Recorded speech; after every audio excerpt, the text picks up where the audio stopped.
Shifting breezes grace the inner spectrum of your glance.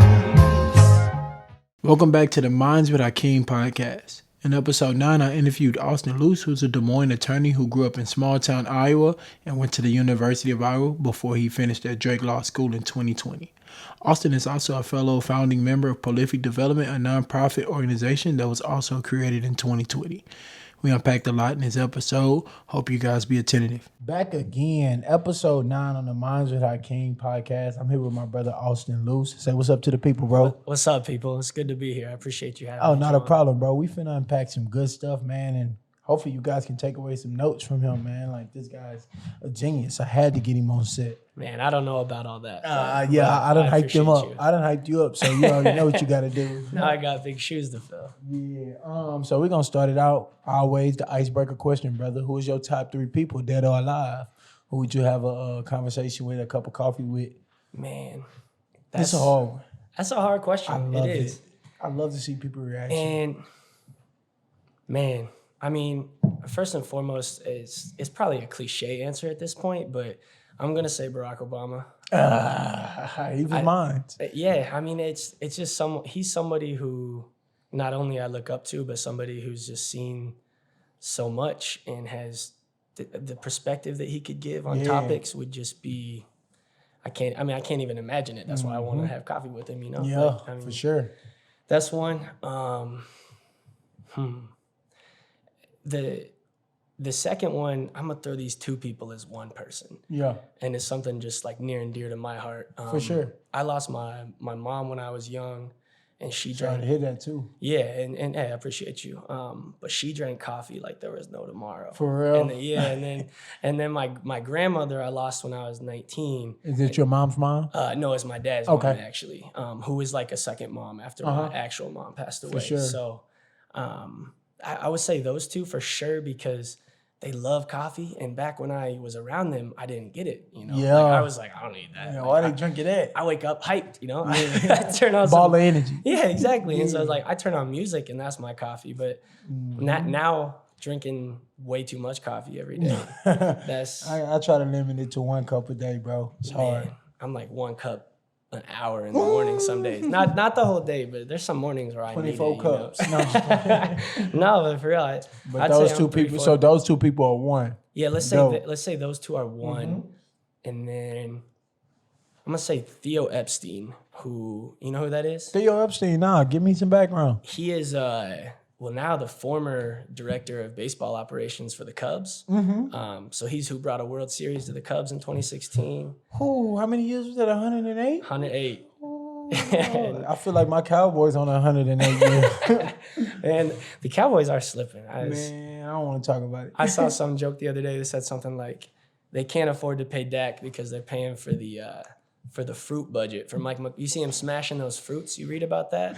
Bro, don't get me started on Mike. Like I just told you, Luz, I don't want to talk about it. Oh, man.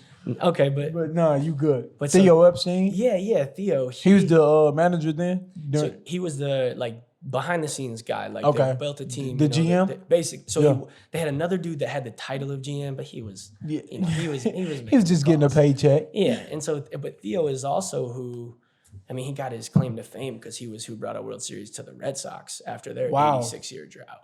So that's kind of been his MO, is to just go. That's what he saved franchises. Yeah. And so I would love to get the Red Sox, by the way. You got a big B on your chest today, though. I'm a Yankee. That's for breadwinner. Breadwinner. Hold up, BWA. Let me get that out there now for the Sox. No, I would say those are my, I guess, 4. But yeah, but no. I'll on the Minds will allow you to add those 2 people as one, because that holds weight to you, and I feel like that's substance, so we need that. So absolutely, I appreciate that. I love the fact that your answers like resonate with you and like your mom and your grandma, especially because like I say this a lot, but people always try to reach for celebs, and you always got to kind of have somebody on that eye-to-eye level with you, bro, who you can reach, who build you up, who help build you and make you become what you are today. So that's a dope answer. Let's get it going then. Let's jump into the knowledge. But before we do that, brother, tell us about you. Tell us where you're from, and give us a little background on you. Yeah. excuse me. So I'm from rural Iowa. I grew up in a town called Moravia. It's about 600 people. It's a Handful. For real. It's a small town, super tight knit, blue collar community, good people all around. And then I ended up going to a high school called Albia, which is about 10 miles away, little give or take. And yeah, I went to high school there. I'm the youngest of 3 boys. And like I said, Baby bro. Yeah, for real. And I'm the youngest by 7 and 12 years. So they were grown by the time. They was big boys. Yeah, they were out of the house in a hurry. So you was basically the only child. For those last 8 years. I was the only child basically. And I was I hate to keep referring back to this and be somber, go ahead. But after I lost my mom, I moved in with my dad, and it was just me and him because my brothers have a different dad. Okay. Much older. That kind of explains the difference in the ages. Separation. But yeah, so it was just me and him, and I mean that's my best friend right there. My dad That's is my dope. guy, and don't get me wrong, we don't always see eye to eye. We're very different people, but y'all that's human. my guy. Yeah, exactly. At the end of the day, bro, y'all human. Exactly. And so he's a farmer through and through. I mean, he doesn't farm per se anymore. Yeah. But he runs an ag cooperative business, and for anybody that's not familiar with what that is, it's basically self-fertilizer products, equipment. Farm material. Yeah, you get the farmers what they need to run their businesses. Dope. And so that's what he's done his whole life. And I never really got into the farming agricultural scene growing up just because it really wasn't. And it used to be kind of a tough pill for me to swallow back in the day to be like, yeah, this ain't me. It's all my dad knows. But at this point, we're, like you said, we're human. We're different people. And he and I's relationship has only grown now that I've grown into my own person. So growing up, I was just a diehard sports fan and just like a book nerd, honestly. I mean, I was just like a chubby little kid growing up, which I get people, that's always people's reaction now because they're like, there's this trim dude, like he's not a chubby kid growing up. I was chubby, man, like real chubby, glasses. Oh yeah.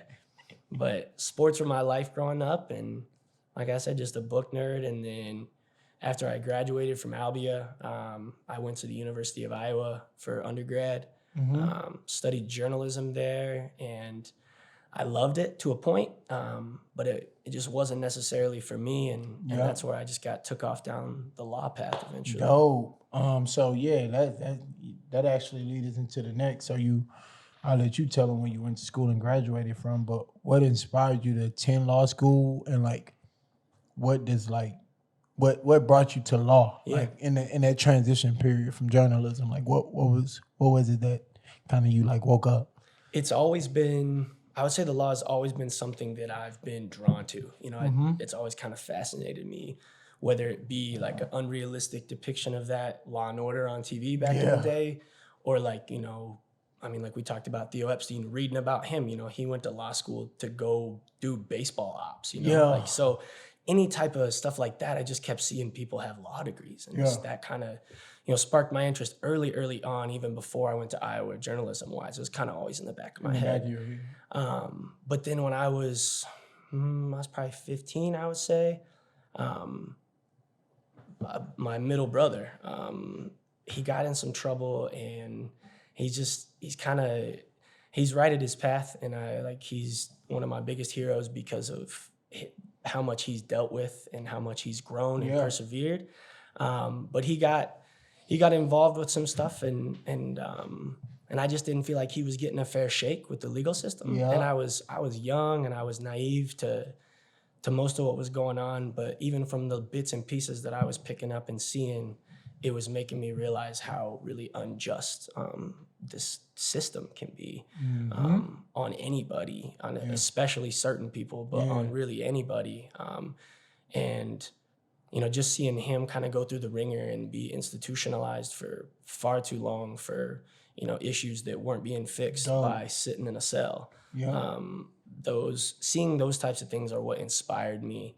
And then as I got older, I just kept feeling more politically motivated, if you will.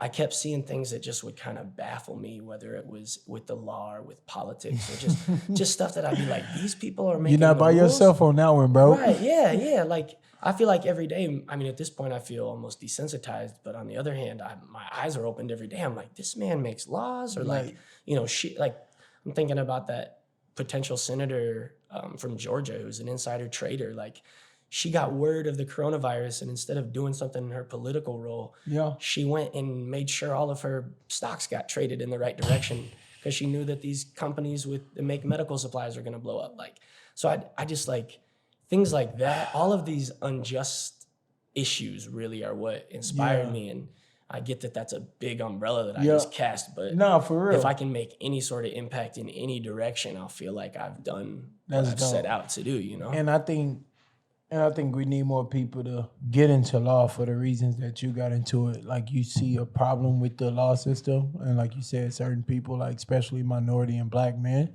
and just the unjust.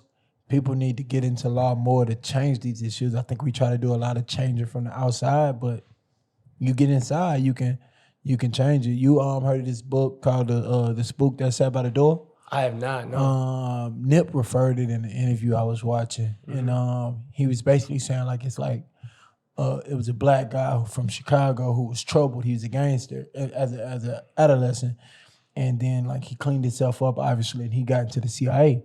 Wow! But his only mission was to get into the CIA to infiltrate them. But I actually requested the book for Christmas, so I haven't read it. So I'm just speaking from somebody else. Let me get a copy. For sure. But they say he infiltrated the CIA and he was working for them to just get the gist of what they was doing. And I think he did something else, but that'll be coming next. But like that was kind of his intentions too, to like try to like figure out the unjust and the things that's going on. But that's dope that you enter that for that, bro. Like, we need more people to do that. Like, for real. I appreciate that. And it's the sentiment that you just brought up about, people diving headfirst into the system to try to change it is something a good friend of mine actually said to me a couple of years ago, a guy I lived with for a couple of years.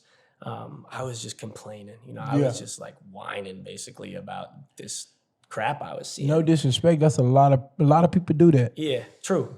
And I was just complaining, and I was saying how he was saying, like, why don't you, and this is my first year of law school when he's saying this to me. He says, well, why don't you, I hear you, why don't you, like, dive into those problems head first? Do something about it. And I just kind of, like, at first I got, not defensive, but I wasn't that responsive to it. I was like, yeah, I really just don't, like, I don't want to be burdened with all those more problems. I was already getting into law for what I saw as a good mission.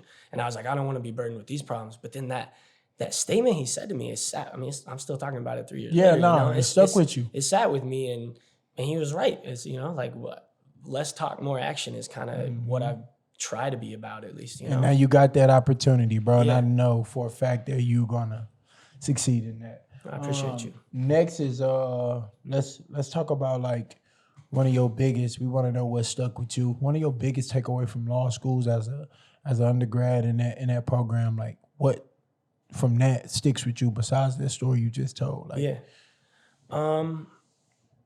from Drake Law School, this is shout out Drake. Yeah, great school, honestly. After I left Iowa, I was kind of hesitant on what I wanted to do school-wise, and I applied to law school late in the game. I applied to law school really late in the game. I was going to take a year off, go work, make some money, and then applied and eventually got in at Drake and got a good scholarship and, went for it. And I'm happy with the decision I made. But thinking about my first year at Drake, somebody said to me that law school, especially that first year, is like drinking water from a fire hose.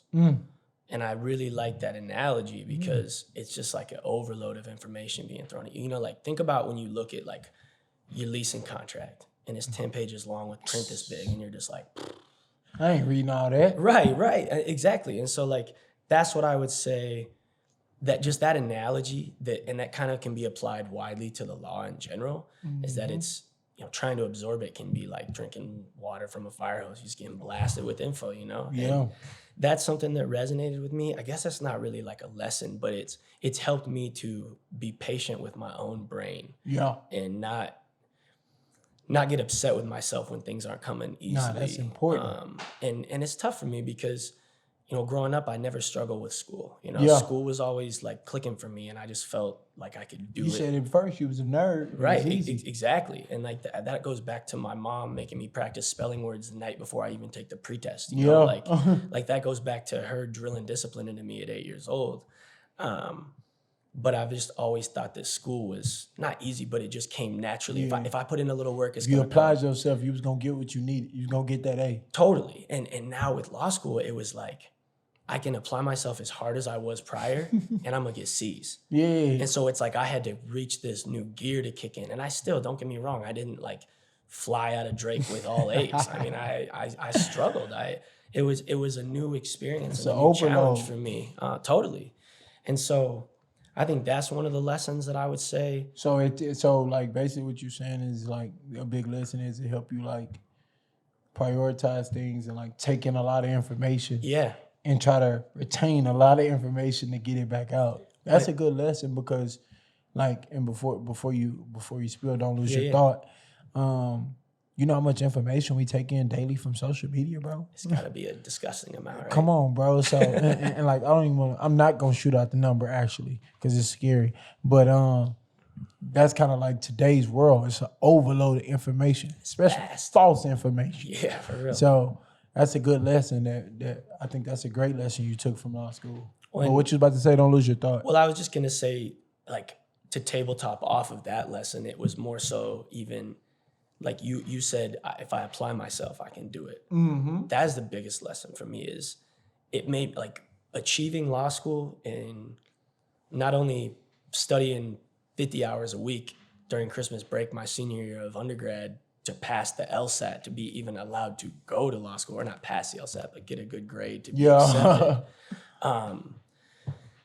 To be able to, for me to work that hard and achieve those things, it helped me. I mean, it helped me realize that really though, if I apply myself, I can do anything. I mean, it had me regretting a lot of decisions I made at a young age because, you know, I wasn't present.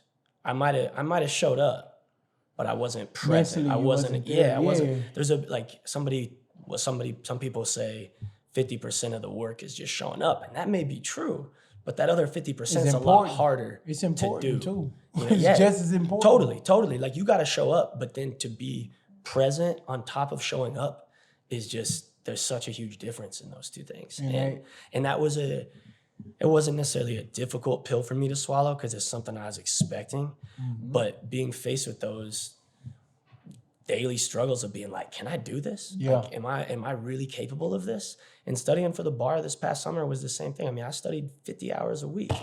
And that's like you say that to some people and they're like, no, you didn't. That doesn't make sense. And I'm like, I really did. And it sucked. Yeah, like you lose so much time. You feel like you disconnected from the world. And that's an ugly feeling for us because of social media.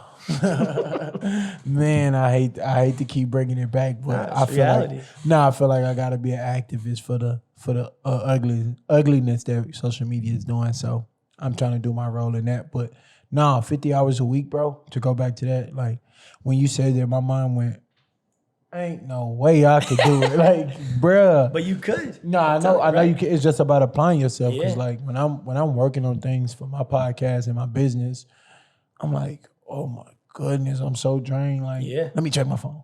And I know, I can imagine you had to deal with that. Like I know some students I went to school with who was really, really good at school.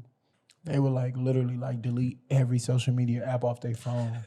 I know you did that. I know you did that. Delete everything. I would shut this mug off and I would throw it like under a pillow on my bed. Yeah, try to lose it. Yep, from like 7 a.m. to noon, I would be like, I'm not touching that thing. And then I get a little hour break, maybe throw on some FIFA while I'm studying. See, you better than most because those same people who were really good at school, I see them on Twitter on the Safari. I'm like, bro, that ain't. There. Yeah. They like it helps. Like it limits me. I'm like, it probably do. No, it really do. It does. Yeah. It's. Go ahead. You just gonna say something? No, it's just funny you say that because that's exactly what I did. I deleted all the apps. I still. You on the Safari though? thugging.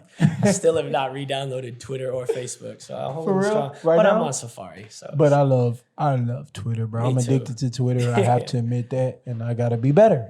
It really is my news source, though, at this point. Like, I don't, and it's not saying, like, I follow all these funny accounts that like you said, false information, but, like, I legitimately follow, a diversified news source, and I don't watch the nightly news anymore. I'm not. Like, no. I'm The not nightly like my news pops is watching construed. that. Both stations. Yeah. The nightly news is like it's man.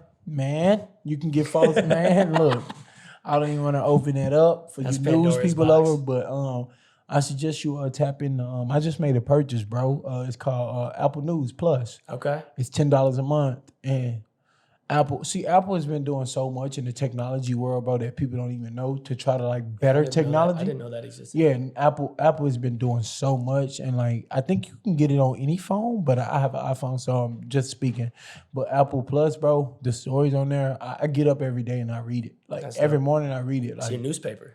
yeah, like for real. Like, and I try to stay alert in what's going on. But Yeah. Apple Plus News is the spot, bro. And like That's they awesome. make you pay for it, like 10 a month. But for me to be able to know what's going on in this world and around me, I gotta be able to take in the information. Absolutely. That's the suggestion for you though. Yeah, staying up on current events in any way that's like not polarized in one direction. It's just something I think. And that's exactly most what people it could do is. better. That's exactly what it is.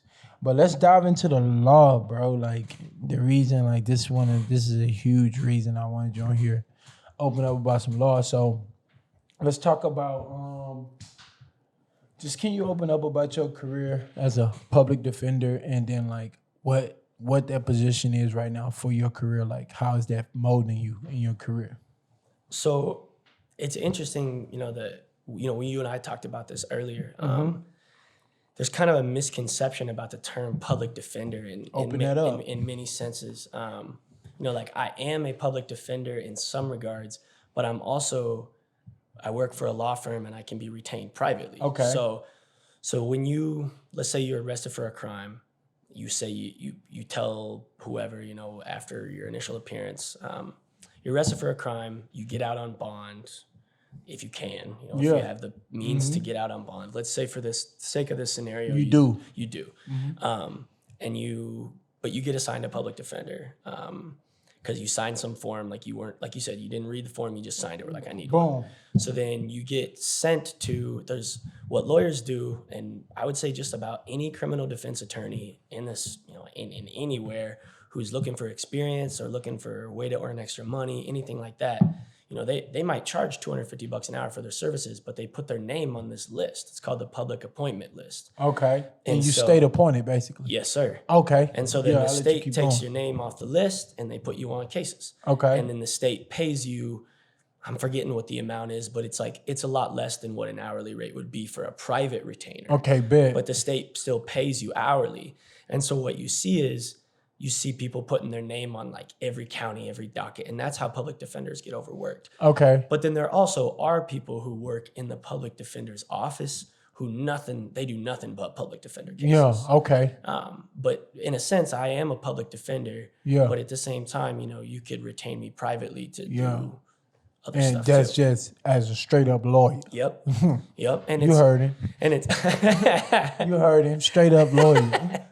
But it's interesting because, like for example, I'm fresh in my legal career. You know that. I mean, I've been working for 4 months now. Yes, sir. Probably not even. And my first week on the job, I had this guy contact me about representing his granddaughter, and he was like, I don't want a public defender. Like, I just don't want one, yada, yada. So I look at the public defender that's on his case, and it's a guy with 20 years of experience. Yeah. This guy knows his stuff. He's been through the ringer. This is his thing. And he fired him, who was free of charge, to hire me. And that just kind of like, which is good. Like I have a mentor, who's my boss, and I feel very confident in my abilities to help him out and help his granddaughter out. But it just kind of gave me perspective. Like, man, people really don't understand what a public defender is because he fired an attorney with 20 years of experience who was hired to work for free. Yeah. And granted, but let me cut you off. Yeah. Because public defenders are getting paid lower rates by the state, Will the public defender not work as hard? That's where I was going to go next. Okay. Because you never Take us there. You never know. You know, Depends on the person. Depends on the person. Depends on the complexities of the case. Depends. I mean, there's just so many factors that could affect that. But yeah, that's a really great point because you know, if I'm getting paid $200 an hour on something, Gonna work harder. yeah, I'm gonna work my ass off. You know. Yeah. But at the same time, like I'm coming into this like I'm gonna work just as hard on every single thing I have. Yeah, you fresh. Right. You fresh legs. I'm not jaded yet. sure. You know, this man with 20 years. I hope of you stay experience. that way. That's the goal, you know. Yeah, for sure. That's the goal. And actually, I just got my first public appointment.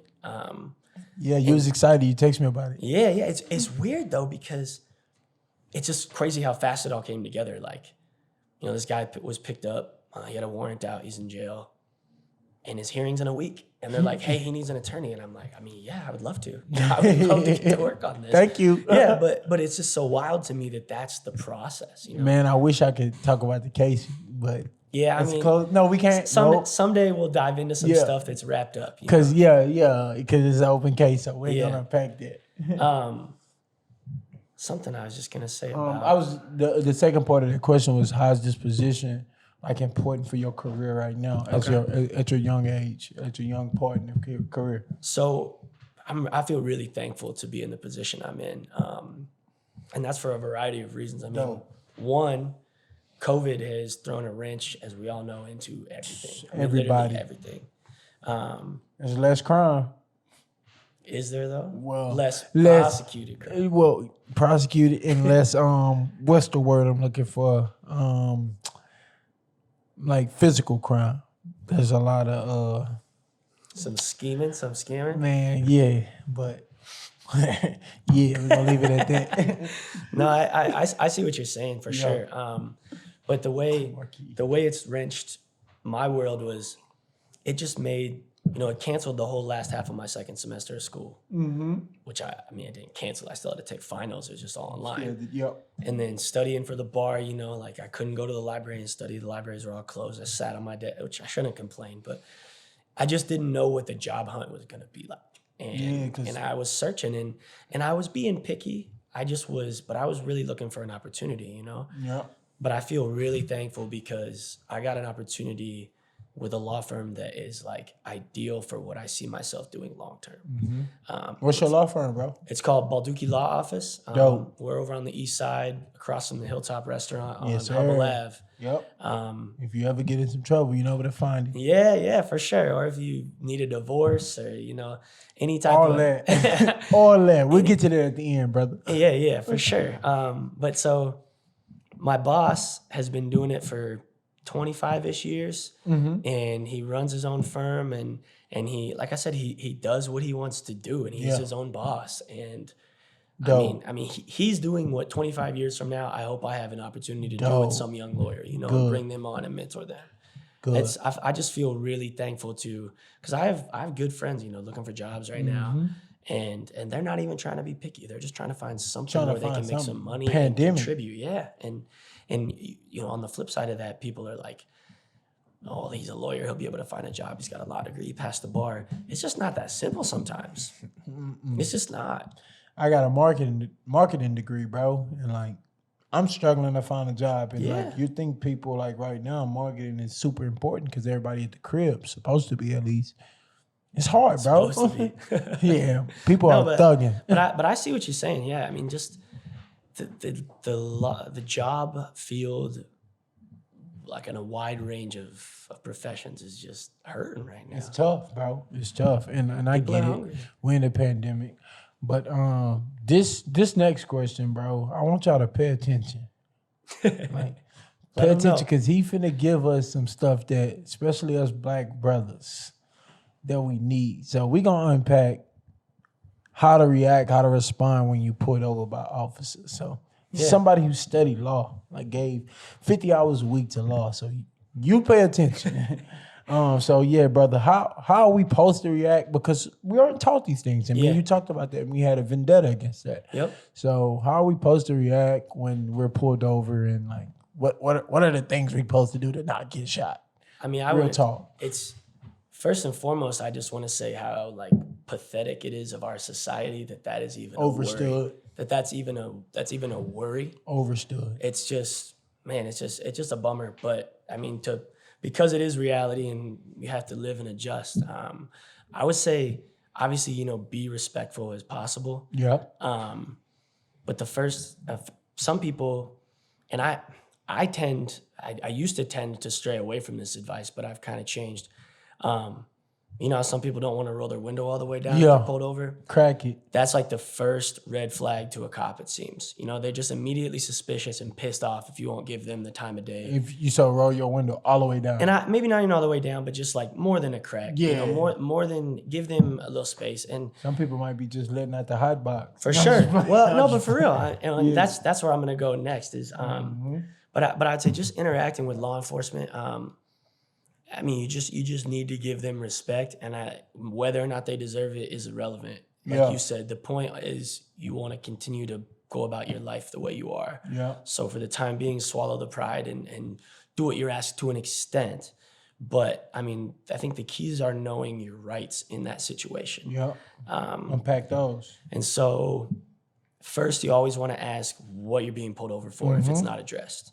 Like they need to give you an explanation, whether it's tinted window, like in Iowa, you can't have really tinted windows like at all. You can do a point, but that gets people pulled over all the time and they don't understand that. But ask why you're being pulled over. If it's for a traffic violation, if they give you any sort of explanation as a traffic violation, that probably is real enough that it gives them the right to have you pulled over. It sucks. And I think a lot of them are crap. I mean, I've been in a situation where I know I didn't do it, what happened. I know for a fact. I got accused of rolling through a stop sign and I've been sitting there for 10 seconds trying to decide which way I was gonna go. I know I wasn't rolling through that thing. But you gotta accept the fact that they sadly are in control right then. And I think accepting that fact and taking a step back and swallowing that pride and just being able to know that if you stay calm and do what's asked of you, hopefully it'll all just be over in 5 minutes. Yeah. But on the flip side of that, if you got something on you, you ain't gonna be calm. You're just naturally gonna be nervous, Antsy. And that's just, I'm antsy when I get pulled over, nothing on me, Bro, I mean, that's I'm just. antsy every time I see him. I can only imagine how a black person feels when bro, I every myself time, am antsy. Luse, let me just say this real quick, bro. I'm a law-abiding citizen. Yeah. To the most point. Everybody do stuff wrong. I'm a speeder at times. But every time I see him, bro, and I want to make sure this message is clear, bro, and it's no disrespect to an officer because there are good cops. Yeah. Every time I see him, I don't feel protected, bro. I feel, let me get right. Make sure I'm doing me. 2 hands on the wheel. Yep.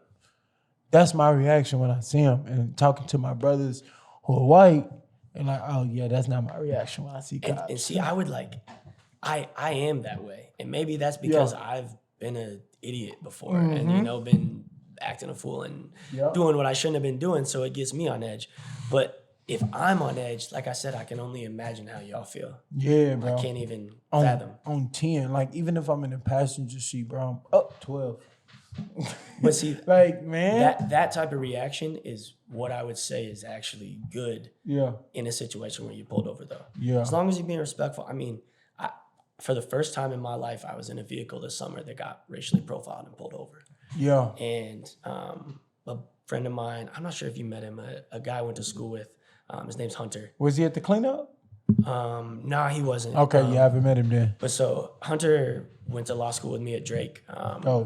He finished it? Great, great dude. He's working for the state, actually. Shout out Hunter. He's a black man like yourself. And we're driving. It's funny, we're driving to Colorado, so we ain't even got to Colorado yet to be all packed down, But if you know anything about Nebraska cops, you know that they're on 10 trying to bust pot, any sort of pot bust. Oh, 24/7. That's all they worry about. They're trying to arrest people with weed crossing their state lines. They even have booby trap signs they'll put up on the interstate to say drug dog search ahead. It's a fake sign. It's trying to get you to take an exit and then get pulled over when you take the exit. Now you see, that's what I don't like. That's what happened to me. That's what I don't like, bro. It's just because they know they're in between Denver and other states, I think that's picking, bro. I agree. It's booby trapping. It's crazy. So different states differ on their laws. I don't like in that, regards bro. to those types of things. Like, But so go ahead. let me just touch back on the story with Hunter. Yeah. Excuse me. So we're driving.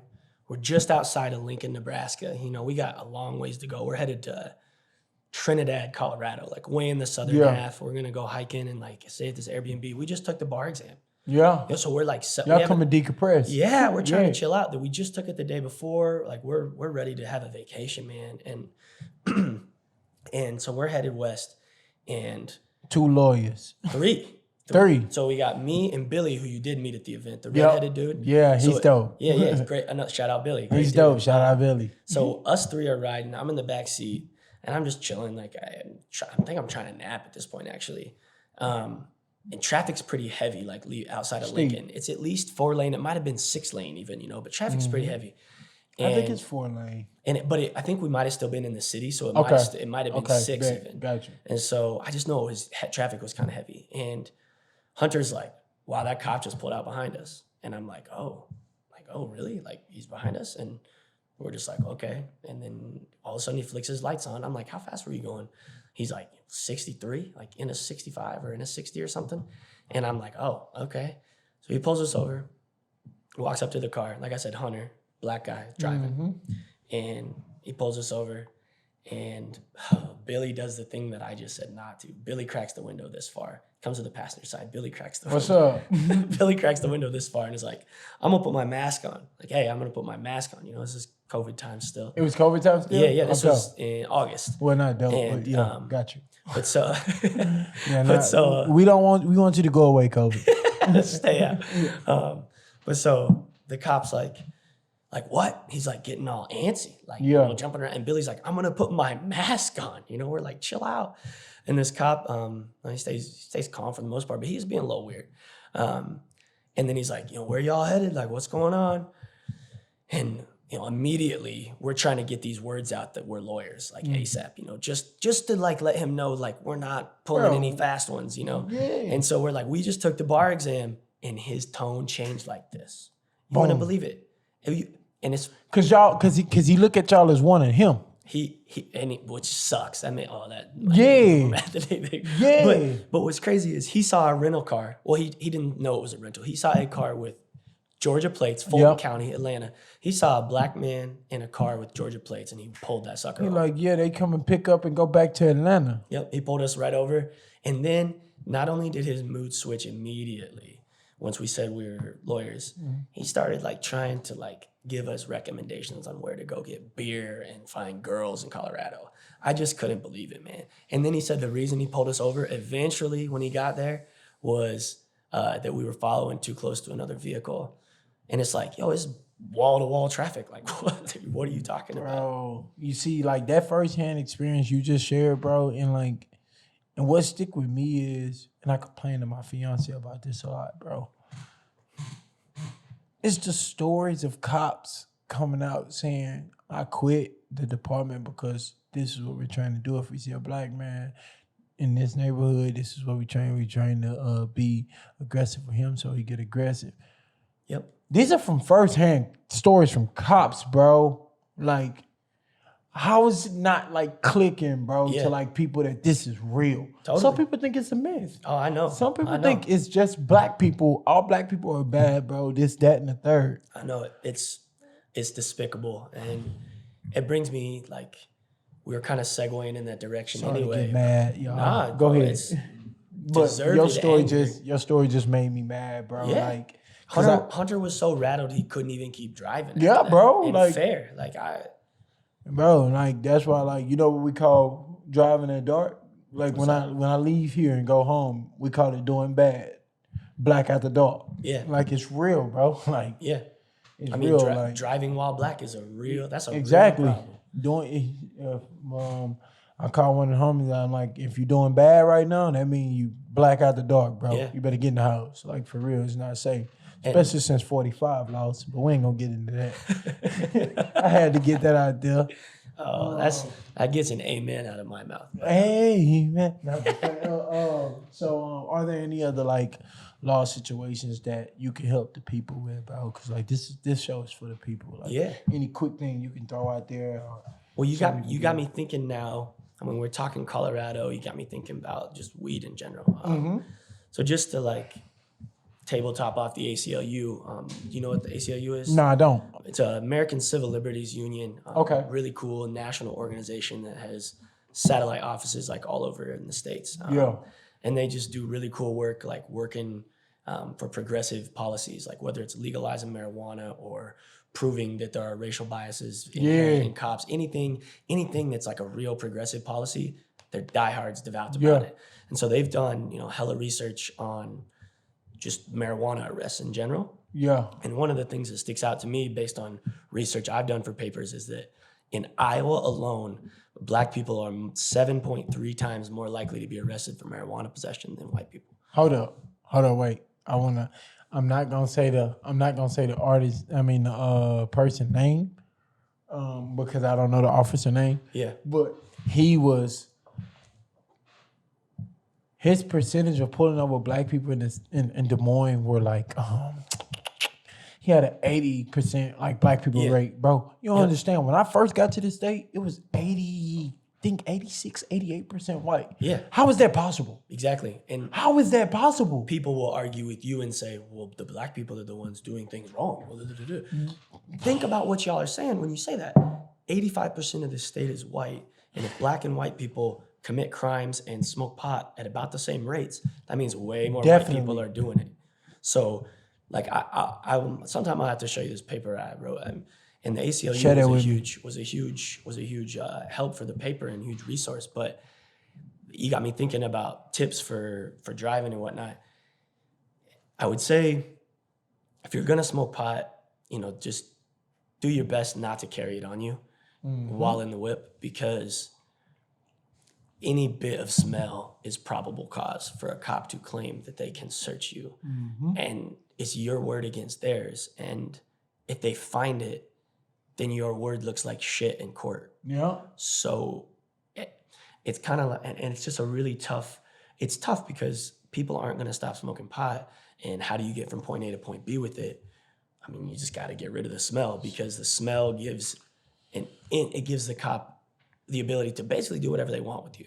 So with that, like, and the probable cause, and that gives them justification. So like with like weed in general, bro. Like, and I want you as a lawyer to unpack this, and that's a tough one.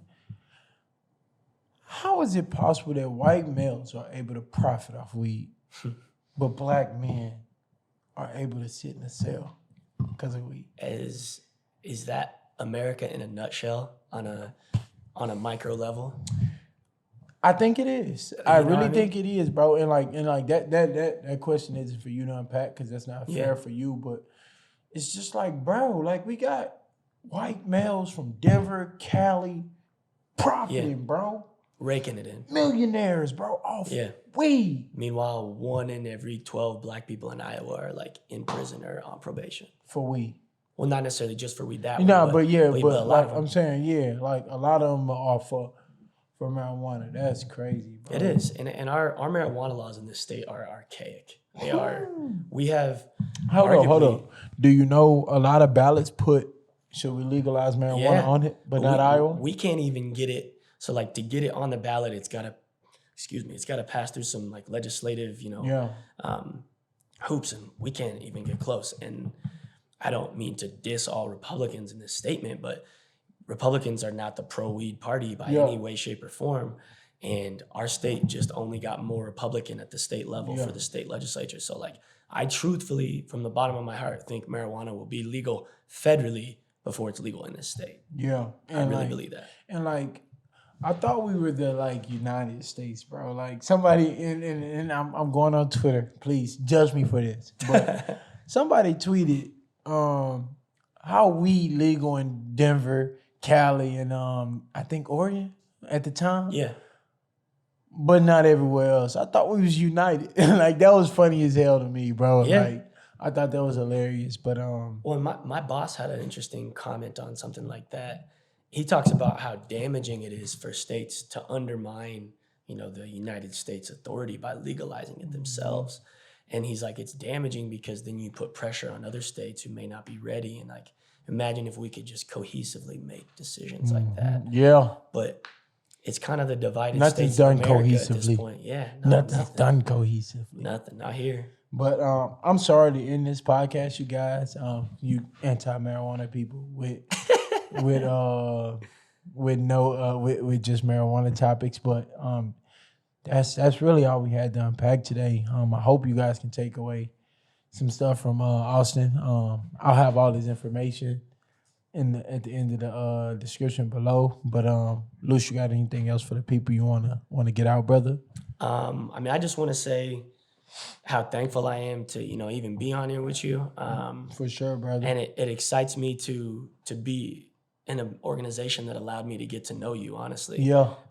We're both founding members of Prolific Development. For sure. And as an organization that I hold near and dear to my heart, that's came out of nowhere for me in the last 6 months, and now it's become a focal point in my life. So yeah, I'd like to give a shout out to PD, I guess. Yeah. And not police department, Prolific Development. But Prolific Development. And then, I mean, I might as well plug my law firm. Throw that in there. Balducci Law Office is where I'm located and handle criminal defense and family law type stuff. Man, tell the people what kind of trouble they in, because I got people who get into trouble who follow my podcast. What can they use you for? So yeah, any type of criminal charge, divorce, guardianships, custody matters, writing a will. That was actually something I wanted to mention. I think 2 Chainz on his new album actually said, "How you gonna die and leave your family to pay for your own funeral? Yeah. How you gonna die and not have that stuff wrapped up?" And that really set with me, like, damn, I don't have anything in place. And so, like, I think writing a will, I mean, I write wills for $250. I write your will. Yeah. So that's Simple. something I think everybody needs to do. Simple. And I want to say before we get Austin off here, he don't know this yet, but part 2 of this episode coming. We're gonna sit down with Luse a couple years down the road after his career, but also we're gonna sit down soon with Prolific Development as a team. Also, I'm a part of Prolific Development that he said, and that's how I met him actually. But we got a group of 9 young men who motivated, and I'm gonna sit down 4 or 5 of them. We're gonna unpack what Prolific Development is and how you guys can help. Shout out Prolific. Yes, sir. We got a Thanksgiving drive coming up. Y'all, we finna feed the city. Like we doers. Like we get out here and we do work. So we don't talk about it like he said. We be about that action like his friend challenged him. But yeah, that wraps up another episode. Episode 9 of the Minds with Hakeem. Cheers, my guy. Cheers. Yes, sir. I appreciate you for coming on. I appreciate brother. you for having me, Joe. We're gonna get you back in here too. So y'all be easy, be breezy, and have a nice day. Peace. Oh, thank you guys for tuning in to episode 9 with me and my guy Austin Luse, man. We unpacked some good stuff in this episode, but for you guys to keep getting episodes like this, hit that like button below and please subscribe to the Minds with King podcast. Peace.